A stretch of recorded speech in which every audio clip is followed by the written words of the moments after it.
It's Thursday on Daily Delivery. I'm Michael Rand. Glad to be back for another day. Hoping you guys are having a good one out there as well. Good show coming up. A lot of NBA talk today. I'll get that. I'll mention that right at the jump. Chris Hine joins me in a little while to talk Timberwolves. Big game for them tonight against Dallas. Big stretch for them. Chris wrote about that in today's Star Tribune and on StarTribune.com, but just a brutal stretch of their schedule. It's not like it's been super easy so far, but it's been a little less challenging so far than the rest of their slate. They go through this next stretch of, it started the other day against New Orleans, but the next 15 games, including this one against Dallas, all against teams with above 500 records, a bunch of them on the road. So a daunting task ahead, and how they will navigate that. They're off to a great start, obviously still tied for the best record in the NBA, even after losing the other day to New Orleans. How do they navigate all this? How will fans react to what's probably going to be an inevitable, I don't say slump, but they're going to lose a lot more games in these next 16 than they lost probably in the previous 16 when they were playing, some of those softer teams, some of those easier games, a lot of home games. So that will be interesting to see, and Chris and I will get into that in a little bit. Gotta get to something that I actually agree with the Packers on, and you probably will too. Finding common ground between Minnesota and Wisconsin. Not always easy to do, but I'll get to that at the end of the show. First, though, what I miss. Let's start in the NBA just because this caught my eye last night. A couple big newsy things from the NBA. I was watching some highlights last night before bed, and I saw the end of the Bucks-Pacers game. Giannis last night went for 64 points. 64 points. Huge game for him, but all people were talking about afterwards was Giannis being upset, chasing, running down the tunnel, looking for the Pacers, and we're like, what is going on? What is this kind of like dust-up scuffle? It wasn't like a fight, but it was obviously a heated exchange. Bucks players talking to Pacers players about something that's going on after the game. What's going on? And we come to find out that it's all about the game ball. It's all about who gets to keep the game ball from this game because Giannis wants it. Giannis says later it's because he wants to give it to Damian Lillard for moving into 5th place all time on 3-pointers. I'm like, no, he wants it because he scored 64 points. Just admit it. You want it because you scored 64 points. You set the Bucks franchise record for points in a game. You probably should have it. Now, the Pacers took the ball right after the game ended. You can see one of the Pacers assistant coaches gets at least a ball. They want to give it to a player on their team because he scored his first points in the NBA, which I get too. So it's like there's this scuffle. I don't know if it's a misunderstanding or what it is, but this big scuffle, like shouting. It's not like punches. It's just like a lot of like yelling. A lot of Giannis is mad. He's running all around. He's running down the tunnel. Things like that over a game ball. I'm just like this. It's petty. It's kind of wonderful. You don't even know if the Pacers did something intentionally, if they're trying to tweak the Bucks, if they're trying to tweak their rivals, if they really care that much that this guy gets his ball for scoring his first career points. Then you come to find out that there's 2 balls for every game. There's a real ball, and then there's the backup ball. There's 2 game balls you can give. So everybody gets one. Everybody's going to get a game ball anyway. Does it really matter? It's just symbolic anyway of a game, a regular season game in mid-December that really nobody's going to remember all that much 2 weeks from now. So it just kind of struck me as funny, just the pettiness, the competitiveness, though, of athletes to be so upset after the game about a ball, about a symbol, about a gesture. And Rick Carlisle, the Pacers coach, afterwards made a good point. Said this is the 3rd time these guys have played in the last 3 weeks. There's probably some competitive tensions going. There was an altercation during the game. Giannis got knocked down. There was technicals flying around. It was a heated game already, so I'm sure that played into it. But man, the scuffle after the game for a game ball, I don't know if I've ever seen that before, and it just struck me as interesting. And it was part of a emotionally charged week in the NBA. Draymond Green now suspended indefinitely by the league, and this has some Timberwolves tentacles to it. The most recent Draymond incident was not Wolves related. He basically hit Yusuf Nurkic the other day in a game, which is what prompted this latest indefinite suspension. But you'll remember the suspension before this, in case you're losing track of Draymond's suspensions, was a 5-game suspension for his role in that scuffle with the Wolves and putting Rudy Gobert in a headlock about a month ago, for which he was not terribly apologetic, and that probably didn't play in his favor here. So Draymond Green suspended indefinitely by the NBA. Tempers, tensions, getting hot. It's only December. This league's got to pace itself a little bit, right? You got December, January, February, March, mid-April till the regular season is over. Then you got, a month and a half, 2 months of playoffs. Got to save a little bit of this angst, a little bit of this energy. You can't expend it all in December. We'll see when Draymond gets back. The Warriors are going to miss him. I mean, they're in trouble right now already. I think they're like 10-13 right now. Not playing well, not looking like a contender. Now, they've played a really tough schedule. Their schedule gets easier in contrast to the Wolves, as we'll talk about here in just a minute. But I don't know. It just struck me that those two stories from the NBA last night were interesting to me. And just fighting about a ball. Just get over it. I like the spirit in general, but you don't got to get into a scuffle about a ball. Everybody's going to have a ball. Everybody can just remember the night. Just remember the night you scored 64 points. You don't need all this stuff. I'm sure he got his ball anyway. Just take your ball and go home. Grand Casino would like to take a moment and salute the true football fan. The passion, the hope, the anticipation, that incomparable feeling of winning. Grand Casino would also like to take a moment to remind you that you can find all that anticipation, thrill, and winning at Grand Casino. Grand Casino, let your story begin. I've got Chris Hine with me today. He is in Dallas. Timberwolves play the Mavericks Thursday night. Big game, good game. One of many, Chris, in the next month that will kind of test and show us where the Wolves are. We know they're a good team. They're tied for the best record in the NBA right now, 17-5. But just kind of looking down the row of all these games, it's going to be a stretch that will, I don't say define the season because there's a lot of season left, but it'll kind of give them a little bit of a glimpse of, okay, here's how we stack up against some of the other best teams in the league. Yeah, kind of looking over, we were just doing it before we got on the air, looking over the rest of the schedule. I don't know that they're going to have another stretch like this the rest of the season. It is their most difficult stretch, especially when you consider the fact that most of these games are on the road too, and not at home. So, there might be some tired legs on some nights, and they're playing some really good opponents. New Orleans was back at full strength the other night. The Wolves beat them twice, but in neither matchup, Zion Williamson nor CJ McCollum played, and New Orleans was back at full strength, and they beat the Wolves in New Orleans. Now you're gonna have Dallas coming up here twice. What's fortunate for the Wolves is that it appears as if Kyrie Irving probably won't be available for that matchup. Latest reports were saying that he was on crutches and in a walking boot with a foot injury. So it looks improbable, I would say, as of recording, that he's going to play on Thursday night. But yeah, after that, you got a couple games with the Lakers. You've got Orlando, which is kind of one of the surprises in the Eastern Conference this year, on the road. Boston, Houston, Sacramento, Oklahoma City, and all these games are on the road, by the way, against these teams. Or the Lakers are at home, but the rest are on the road. So yeah, this is not easy, and I kind of wonder, confidence and momentum are we like to think that they're not real things, but in some ways they are. You wonder, the Wolves have built up such confidence. Can they maintain that through this stretch? Yeah. When they're not winning every night, the way that they have been. And B, I just wonder about the fan base too, where I'm like, I can picture somebody saying, "Oh, the Timberwolves, they're 17-5. Let me tune in and see what this is all about."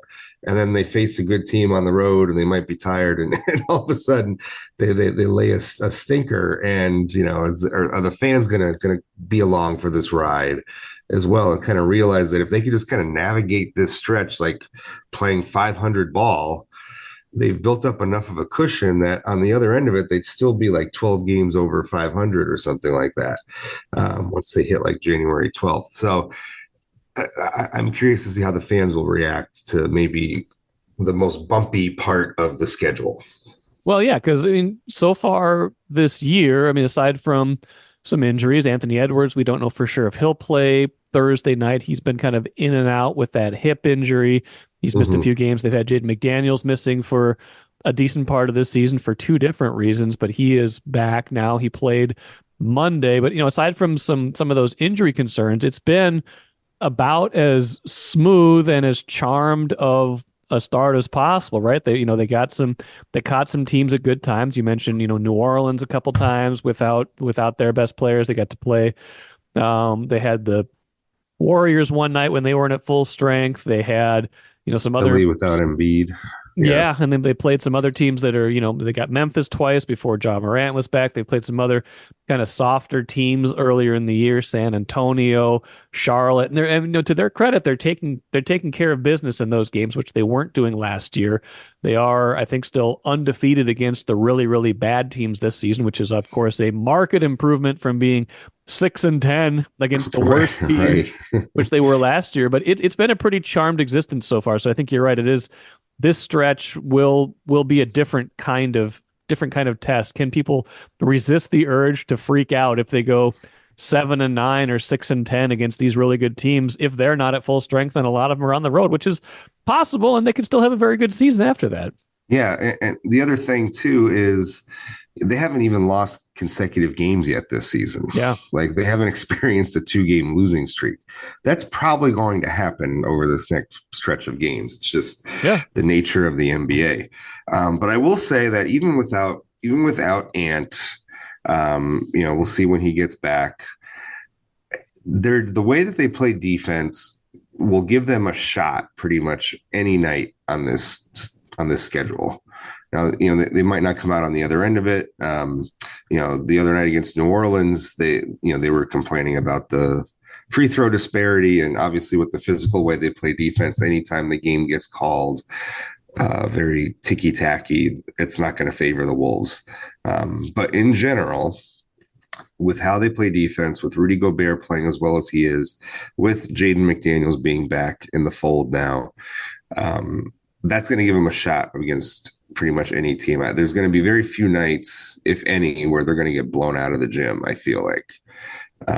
That's just not going to happen. Now, will they have enough offense, especially without Ant, to score enough? That's another question. Obviously, they need Karl to step up, and he was limited the other night just after the first quarter. And, I think they have enough offensive firepower, especially if like Jaden, can step up in Ant's absence. But getting Ant back on the floor, even if Ant's not 100%, just to draw the defense's attention to him, I think would be huge for this stretch. We were a little, coming into the season, I think we felt pretty good about the depth of this team, and then they had a couple little things happen, and maybe some of their 9th and 10th men didn't play great initially, but they're getting some good minutes now, certainly from Troy Brown, from Shake Milton had a better game the other night, and certainly Nickeil Alexander-Walker's had a very good season so far, pretty consistent. They have to feel pretty good about even when one or two guys are out, especially wings, that they can kind of compensate at least in the short term. I think that's one of the strengths that they've had, is that they have a good amount of depth to go with their high-end talent. And Troy Brown, I think especially, the other night wasn't his best night, but overall, this last couple of weeks here, Troy Brown has been really important for them. Has earned the start a couple times. Nickeil has been really important for them as well, with Jaden being out, kind of guarding that best perimeter player for the opponent. So those two guys in particular, I think, have been really important. I think the good start has kind of bought them time on the Shake Milton experiment, and at least he's not costing them games, to where maybe he can work through whatever he's working through, comfortability with the offense, kind of whatever it is he might be working through. They've at least bought some time for that. And like you said the other night, the last couple games have been better for him. So we'll see if he's maybe rounding into form here. But that's one of the strengths that they have, and one of the things that's probably going to have to go away in future years once they run up against some of the salary cap stuff. Is right now at least they are able to afford a deep team. Right. The younger players and the rookies on this roster are not going to really sniff playing time if everybody's healthy. Yeah. And it's because they have very good options up and down the bench, 1 through 9, 1 through 10. And you throw in Jordan McLaughlin there as well. So it's like 1 through 11, kind of these decent options that Chris Finch can go to with guys who have had at least some level of experience in the NBA, playing major minutes like that. So the depth has really carried them and really helped them on some of these nights when they haven't had their best ball, when Ant's been out, when Jaden's been out. It's really helped them weather the storm and kind of make sure they took care of business against some of these lesser teams. You talked about defense. That's been their calling card all year, really, and what they said they wanted their identity to be. Gobert has been in the middle of all of that. He's been terrific this year. I mean, have you gotten a sense for, like, is there one thing they're pointing to that says that this is why Rudy is so much better this year than he was a year ago? I think it's a combination of everything that's gone into the acquisition. I think obviously it starts with how he's feeling. Okay. It always felt like last year he was dealing with some sort of soreness or whatever that was bugging him. Comfortability here in Minnesota, designing the scheme around him, the players that are playing the scheme around him, his comfortability with kind of moving around a lot more along the perimeter than he used to in Utah is going to be huge, I think, for them come playoff time. The fact that he is and has been adaptable to moving around the perimeter more and guarding out there instead of just kind of manning the basket the way he might have in Utah has been really huge for this defense's evolution. So on the other end of the floor too, I just think it's, Mike Conley said this, it took time for him in Utah to first adjust to Rudy Gobert. And I think you've seen that play out here in Minnesota as well. And getting Mike Conley in here was a significant part of that as well on that end of the floor. So it's a little bit of everything that has gone into the Rudy Gobert revitalization here in year 2. Gobert aside, I mean, the Gobert Karl Anthony Towns pairing got a lot of discussion last season. Throw Naz Reid into that mix, kind of those three bigs who take up most of the 4 and 5 minutes. Think about that. Think about just the overall fit and how everybody fits together at this point. Where do you think that's grown, and where do you feel like there's still room for them to maximize more? Good question. On the defensive end, I think it's worked about as well as you could hope. And I think that's what everybody was kind of wondering on that end of the floor was, would Cat be able to guard the 4? And the answer has been yes, that has not been a problem. He's played well on the defensive end of the floor. The team has played well overall. And if you kind of look at the starting 5, right? You look at what they would throw out theoretically for 30 plus minutes a night in a playoff series. Karl is quote unquote the weakest defender of that bunch, I think you might say. Yeah. You have Conley, Edwards, Jaden, Rudy, Karl.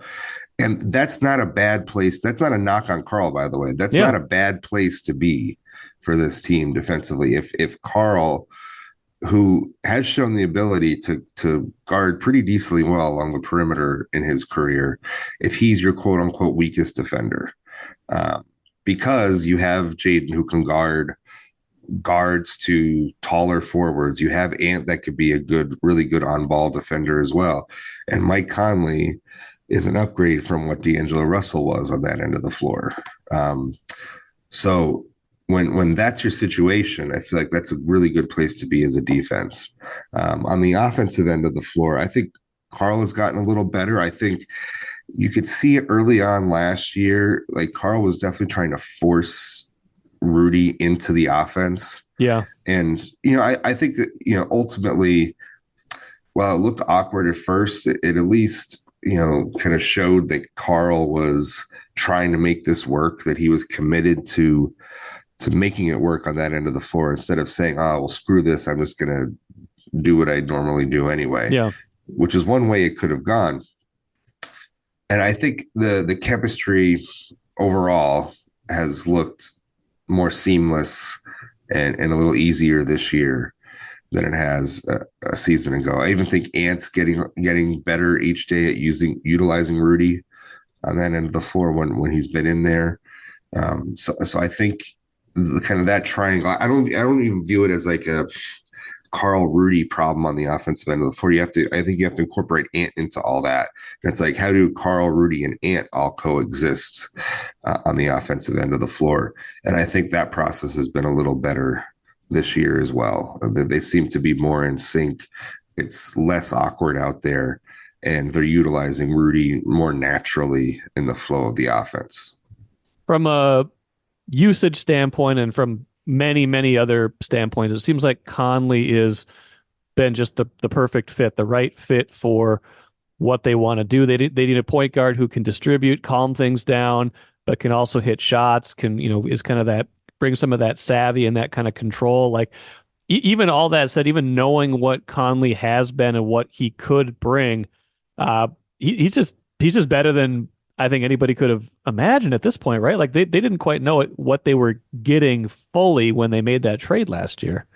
They had an idea because you had kind of what was going on in Utah and the track record with him and Rudy. But like you said, I think it's just a perfect fit from a usage standpoint, from an attitude standpoint, from a leadership standpoint. You can't really underestimate what he's meant. Chris Finch got not ticked off, but he had another question after one of the recent home games where somebody just kind of asked him to reemphasize the importance of Mike Conley, and then he's like, I don't know how to say it. He's pretty GD important, Yeah. Yeah. I don't know. He's like, I don't know how else to say it. Yeah. And I think in terms of helping Rudy get into the offense, in terms of getting the Wolves into their late game offense, kind of taking the reins in those situations and taking over. We did a story last week, and I just kind of compared their numbers in clutch time from last season to this one, and that they moved up like 16 spots in clutch rating, offensive efficiency from a year ago, which is a huge jump. And a lot of that is Mike Conley and just helping them initiate the offense.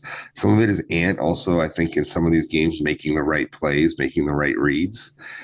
That's been really important as well in those situations. But Mike kind of getting things going helps Ant and Carl get the ball in better positions than they otherwise might have in the past. A couple more things for you, Chris.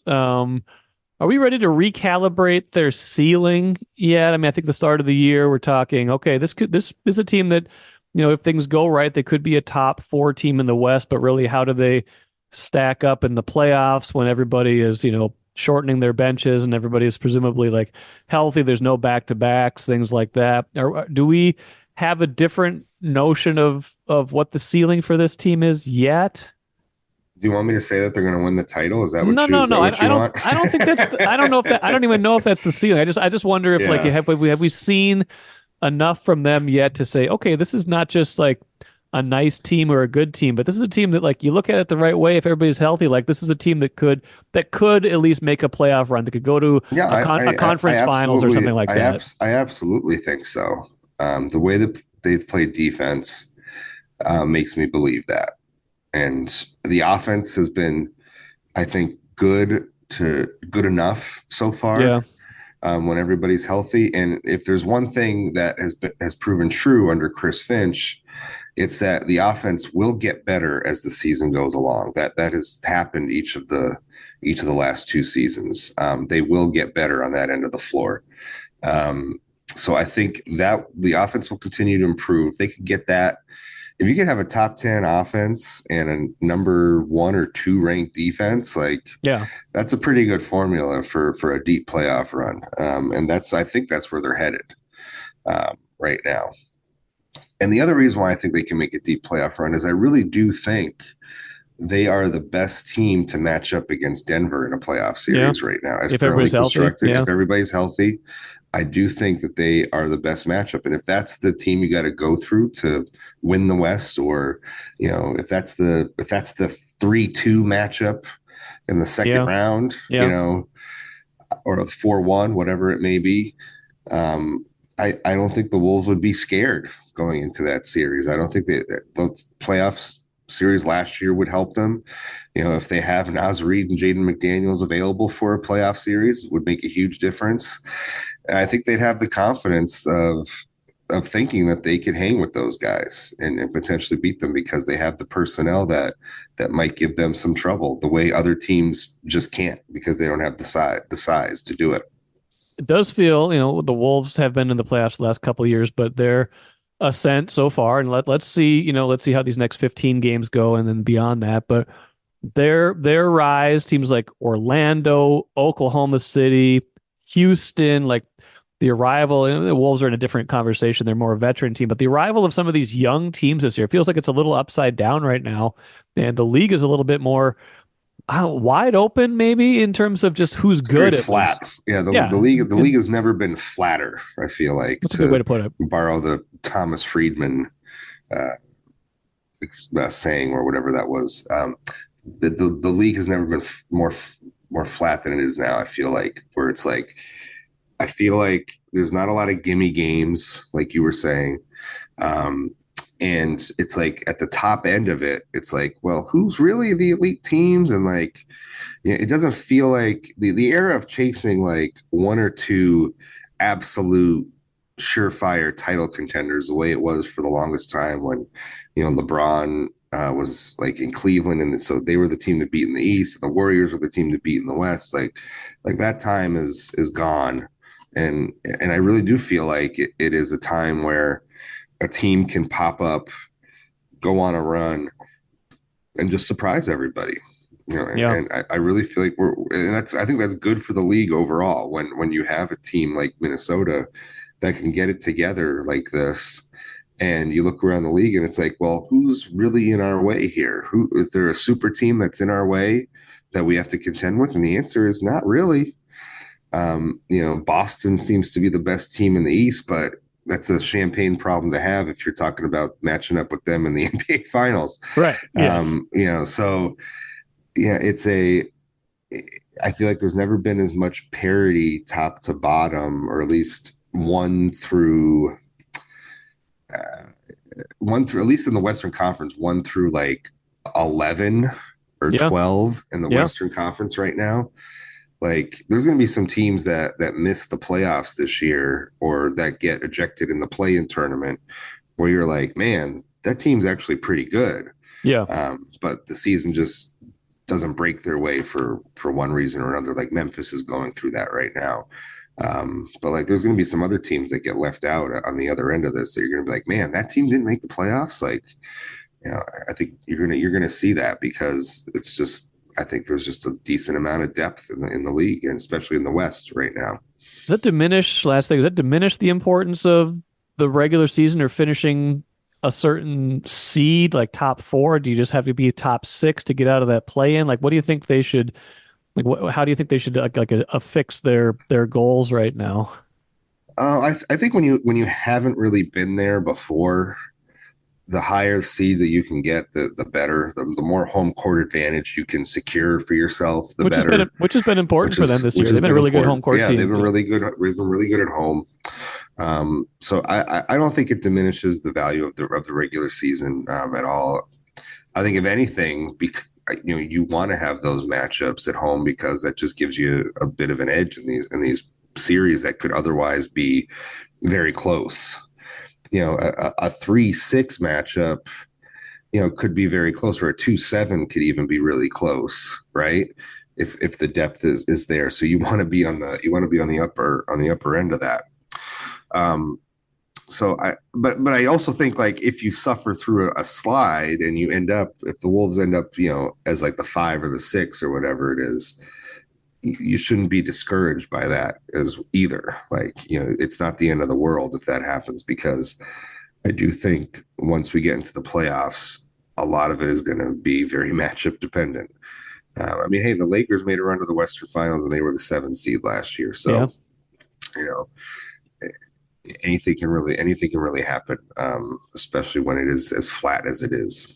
And I will renew my plea right now. I don't think Adam Silver, anybody's listening right now, but across all these leagues that play so many games, NHL, NBA, I feel like because the importance of home ice, home court, whatever, has been diminished a little bit now, where it's only like 55% home team wins as opposed to before when travel was so hard and things like that. Give the higher seeds, especially in these first rounds, give them more home games. Let's go to a 2-2-3. Yeah, 2-2-3 format. Well, if the 2 home, 2 away, 3 home. If the Wolves end up as like the 1 or 2 seed, my Marriott account and Delta Miles accounts will not like that. So I like the. I know you don't, but I like I'd rather them play 3 road games instead of. I know you would. 2. I know you, but that's very selfish. I think there should be. I think there should be more reward than 1 extra home game for being better over the course of 82 games. That's what I think. I don't disagree, especially like in the first round. In the first round, first round, I wouldn't go beyond that. Yeah, I wouldn't have a problem with that. Yeah. Well, if Adam Silver's listening, I think he's a big fan of this podcast, especially our segments. But what did you? Yeah, exactly. What did you think of the in-season tournament? I thought it was okay. All played out. Yeah, I mean, I think it was weird that, like, just how you qualify was kind of weird with like the point differentials and stuff. Like the Wolves were 3-1. Yeah, the Wolves were 3-1, but they didn't get in. There wasn't really much of a chance after they lost to Sacramento, the way everything broke down. But it created a little bit of buzz at a time when usually college football and the NFL are kind of dominating everything. So they probably got what they wanted out of it. I didn't mind it. I thought it was good. I'm with you where it was like, really, all these teams that went 3-1 don't have a crack at this. Like, I feel like, I think I heard somebody the other day, throw out like an idea, like, I'm blanking on who it was, so my apologies to them. But like, instead of having like was it 8 groups or whatever it was, or like just consolidating the number of groups, or from 6 groups to like 5 groups or 4 groups or something like that. Play a couple more games in each group, like maybe 1 or 2 more games, and that way you kind of weed out. You have more teams that finish with like if you play 6 group games, like 4-2 probably doesn't get you in, but does 5-1 get you in? Probably. Right. It seems a little fair, and adjust the tiebreakers too. Like, try to come up with some other system besides margin of victory for the tiebreakers. I'm not sure what that would be. I mean, I think if the NBA inevitably expands, I really do think they should just go to a 32 team, just straight up. Yep. Do a seeding special or something like that. You play 15 games or something like that, and you seed the teams based on like strength of schedule and all that crap through the first 15 games. Yeah. And then you can seed them, and then it's 1 through 32. And you just do a straight. I think that would be much easier to follow and much more, I think, exciting, to just have a straight up 32 team tournament in the regular season. That would be fun, at least I think. I agree, and I think they were smart to do it where almost all the games counted as regular season games. I don't think you can 100%. No, I don't think you can make them play a whole bunch of extra games. You can't make them play exhibition games that don't matter. The fact that these games still counted for the record was I think a very important part of this in making this work. I agree. I think they can improve on it. I think they should give it a better name than in-season tournament, but I'm sure they'll figure that out at some point too. Yeah. But it's here to stay. The television ratings will tell you that it's here to stay. It is here to stay. They like money. They like being in Vegas. They like all those things. And it's good. It's a good audition for when there's an expansion team in Vegas. That's for sure. Yep. All right, Chris. Appreciate it. We'll see how things go Thursday night, and we'll talk to you later. See you later. Good stuff from Chris as always, and he made a good point early on. I'll be watching not just the Wolves in the stretch, but how the national media, how fans react to how they fare during these next 15 games. They've already lost that one against New Orleans. They're probably going to have a losing streak somewhere in here. It could even be tonight if they lose to Dallas. That's not going to be an easy game, even with Kyrie almost certainly out for that game. But I wonder how the narrative will change, because like I said, almost everything has gone right for this team so far. I mean, Ant's got the minor injury. Jaden McDaniels has missed some time, but in terms of on the court, in terms of who they've dodged, in terms of how they've played, it's gone about as well as you could expect this year. And there's going to be some bumps along the way. How will people respond, internally and externally to a little adversity this season? Let us finish with the cooler. Like I teased at the beginning, there is a movement afoot that Vikings fans and Packers fans might unite on. I was reading the ESPN story from NFL owners meetings down in Texas, and most of it's about people griping about officiating, which is a problem as old as time. Do they need full-time officials? Can these guys get it right? Can they stop calling? Can they stop missing all these big calls? Things like that. It's just all magnified these days. The games mean more. We see everything in triple slow motion. Like we see everything from 18 angles while these guys are, running as fast as they can to get in position to watch it once live in a game that's moving faster than ever. So, it's no wonder that things get missed. I don't know if you're ever going to solve officiating. It's probably just going to get worse before it gets better. I was more interested at the end of the story. There's a bunch of different bullet points, nuggets of things they've talked about. The very last one, I will read it verbatim. It says, the NFL is discussing the merits of a fumble through the end zone resulting in a touchback for the defense. Packers president Mark Murphy called the rule, quote, too punitive. Changes to the current rule could come in the off season. Thank you. Let's get behind this. This is a rule that almost everybody agrees is bad, that if you fumble on offense through the end zone, even if it just hits the pylon, as I believe happened with Justin Jefferson earlier this season, it was right by the end zone against the Eagles, Justin Jefferson fumbled. It ends up being a touchback for the defense. It's basically like they recovered it in the end zone, even if there was basically zero chance of recovery. It's a bad rule. It's a rule that is overly punitive. Basically, it's like a free turnover. It's just saying it's not treating it like a fumble out of bounds. It's treating it like the defense recovered the fumble in the end zone. There's got to be some kind of common ground here, some kind of common sense rule to replace that rule, because I agree with Packers president Mark Murphy that it is too punitive. Let's all get behind this. Hope the NFL changes this rule in the off season. That'll do it for me today. No off-season for me. More show tomorrow. Marcus Fuller from the Star Tribune will join me to talk Gophers basketball, to talk college basketball at large. We'll probably talk some Timberwolves off of that game tonight, and some Vikings news probably coming today. We'll learn the backup quarterback and some other stuff heading into that earlier game this week. Remember, it's a Saturday game for the Vikings at the Bengals. Until then, I am Michael Rand. Have a great rest of your warm Thursday. Get outside and enjoy it. Until then, till tomorrow. We'll see you later.